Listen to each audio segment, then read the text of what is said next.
If you've wanted to read Charles Dickens, but you feel a bit overwhelmed, we are going to fix that today. I will be sharing a beginner's guide to reading Charles Dickens by providing 5 entry points based on what you're currently in the mood to read. But before we get into Dickens, I think it's very important that we share a bit about why Charles Dickens still matters today. Because here's the thing, it isn't just Victorian melodrama. He is a master at creating characters who feel alive, whether it's someone who's super grumpy or someone learning to care, a child who is orphaned or stranded in a brutal world. Whoever the character, Charles Dickens has a way to bring those characters to life on page. His stories also juggle humor, suspense, romance, and a real look at society's challenges. So let's get comfy and let me help you find your first perfect Dickens read. Now, I'm going to start with the easiest, and this one is perfect if you're in the mood for holiday warmth and cheer, and that is A Christmas Carol by Charles Dickens. Now, this is a novella about Ebenezer Scrooge and his journey from miser to someone who's a bit more merry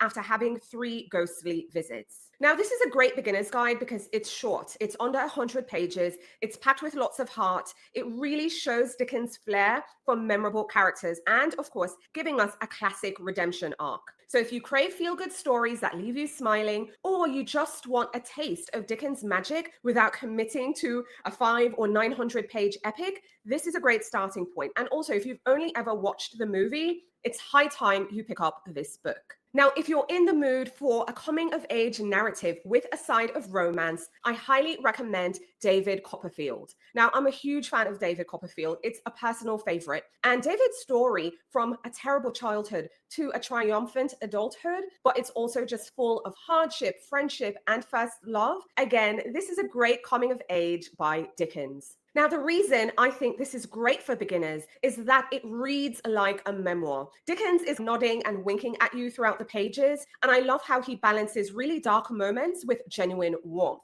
So again, if you love heartfelt memoirs or semi-autobiographical tales, this will definitely sweep you up in its emotional current because you can expect rich emotional highs and lows. You're going to have cruel schoolmasters, loyal friends, of course, David's ideal match. You're going to meet some great characters in here. I personally, again, I'm a big David Copperfield fan. I think it's great if you're in the mood for coming-of-age stories or romance. Now, if you're in the mood for a mystery and something that gives you social critique and brings you down a labyrinth and it's just filled with lots of webs here and there, then I think you should read Bleak House. Now, Bleak House is a sprawling mystery with a never-ending court case and lots of secrets in London. Now, you can expect a dual narrator setup. There's lots of eccentric characters and, of course, the legal element, which will provide some intrigue. Now, I think this is great for beginners because I feel this is Dickens at his most Dickensian, if that makes sense. It's very atmospheric, it's very layered, and it's a page turner once you crack the case. So I think this is perfect for readers who love a good legal drama and you want something to binge. Here's the thing, if you love TV shows, like those legal TV shows, maybe Suits or something, with a hint of gothic mystery, Bleak House will hook you with its courtroom drama and suspense. If you're in the mood for a novel that is filled with social justice and grit, then you need to read Oliver Twist. The journey of the orphan, Oliver, from workhouse misery to London's criminal underworld and eventual rescue, this one is going to take you on a ride. Now, I think this is great for beginners because it's sharply paced. You're never more than a chapter away from action. And of course, it tackles injustice head on. So you can expect just a very stark contrast, just very grim poverty, of course, a lovable ragamuffin style hero, villains like Fagin and Bill Sikes, who just feel chillingly real and they're leaping off the page. So I think this is perfect if you are drawn to activism narratives or gritty street level realism and drama. In a way, okay, and I know this is a tad bit of a stretch, it's like Les Mis for children,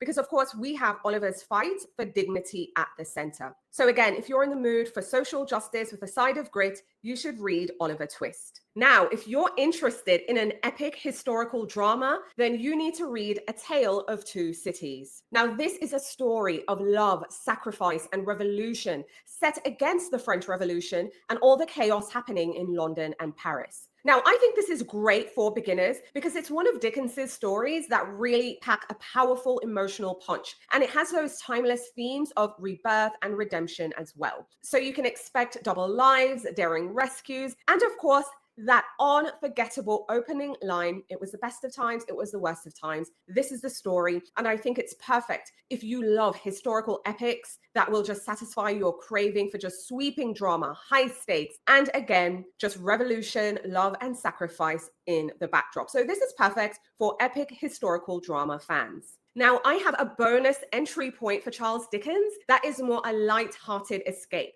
And you can find that over on the blog, bibliolifestyle.com. I'll include a link in the video's description so you can check that one out. It's also one of my must-reads by Dickens. It's really good. So check that out if you're in the mood for something light-hearted. Now, I also want to give you some bonus tips to help you read Dickens, because I also understand it's really intimidating, and when you have these large books, it can be a bit off-putting to get started. So the first thing I want to provide as a tip for reading Dickens is that I highly recommend you embrace reading it as a serial, because fun fact, many of these novels were published in installments. So if you decide, break up your reading into chunks, and then you'll build suspense exactly as early Victorian readers did back in the day when it was first published. Another thing I want you to do is stick with the voice. Dickens narrators often speak directly to you. So you're going to get some serious commentary with playful jokes. Just lean into those asides because they're part of the charm. I also want to recommend maybe using a guide or an annotated edition. Again, nothing wrong with that. Just do what you need to do to get through the book. I think sometimes having a few footnotes on the 19th century language and terms can really save you from confusion and just really keep you in the story without you having to stop and go Google something, and then you see a social media alert and you get derailed. So maybe an annotated edition is best for you. And lastly, I want to recommend that you find a partner in reading. Now, I would invite you to join or bring your own book club. However, I understand time and scheduling can be difficult for some folks. If you don't have a book club you can discuss this with, you for sure should get an audiobook partner. Now, I think sometimes a dramatic narrator can bring the story to life, and listening to someone who isn't you, I think it can really help, okay? So take a look into audiobook options. I think it can really enhance your reading experience. All right, so those are my entry points and reading tips for beginners who are new to Charles Dickens. Now, in the next video, I will be doing an author deep dive. So I'm really going to get deep into Charles Dickens' themes and his signature style. I will be sharing why Dickens still feels so alive 2 centuries after his birth. So I'll be sharing more of what you can expect in his books. And I will also be doing something fun. I will be ranking my top 5 Charles Dickens novels in the next video as well. So you have lots of Dickens content to look forward to. It's going to be a great time and a perfect opportunity for us to deep dive Dickens. So whether you're reading Dickens for the first time, whether you're picking up and completing his works, or you're rereading some of your favorites, I hope this video series will enhance your reading experience. Now, if you haven't already, now's a great time to like the video, share the video, tell a friend about the channel and this Charles Dickens series that we are doing here on the channel. But also subscribe and hit that notification bell so you're the first to know what's new when I go live and when new videos are uploaded. Thanks for watching. Talk to you soon.